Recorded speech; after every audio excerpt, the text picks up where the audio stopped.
जितिया व्रत रखने वाली महिलाओं को चील्हो और सियारिन की कथा सुनना जरूरी होता है।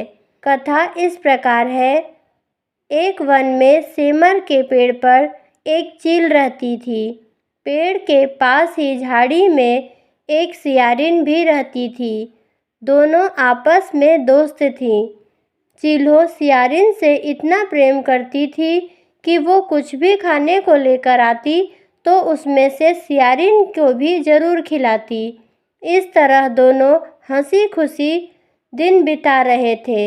एक बार वन के पास गांव में औरतें जिउतिया पूजा की तैयारी कर रही थीं। चील्हो ने उसे बड़े ध्यान से देखा और अपनी सहेली सियारो को भी बताया। फिर दोनों सहेलियों ने तय किया कि वे भी यह व्रत करेंगी। सियारो और चील्हो ने जिउतिया का व्रत रखा। वे बड़ी निष्ठा और लगन से पूरे दिन निर्जला व्रत रहीं, मगर रात होते ही सियारिन को भूख प्यास लगने लगी। जब बर्दाश्त नहीं हुआ तो जंगल में जाके उसने मांस और हड्डी पेट भरकर खा लिया।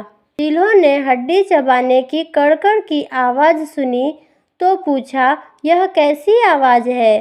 सियारिन ने जवाब दिया, बहन, भूख के मारे पेट गुड़गुड़ा रहा है। यह उसी की आवाज़ है। लेकिन चील्हो ने सियारिन का झूठ पकड़ लिया। उसने सियारिन को खूब लताड़ा कि जब व्रत नहीं हो सकता तो फिर संकल्प क्यों लिया था। चील्हो रात भर भूखे प्यासे रहकर अपना व्रत पूरा की। अगले जन्म में दोनों ही मनुष्य के रूप में राजकुमारी बनकर सगी बहनें बनी। सियारिन बड़ी हुई और उसका विवाह एक राजकुमार से हो गया। चील्हो छोटी बहन हुई और उसकी शादी उसी के राज्य में मंत्री पुत्र से हुई। बाद में दोनों राजा और मंत्री बने। सियारिन के जो भी बच्चे होते वे मर जाते, जबकि चील्हो के बच्चे स्वस्थ रहते। इससे उसे जलन होने लगी।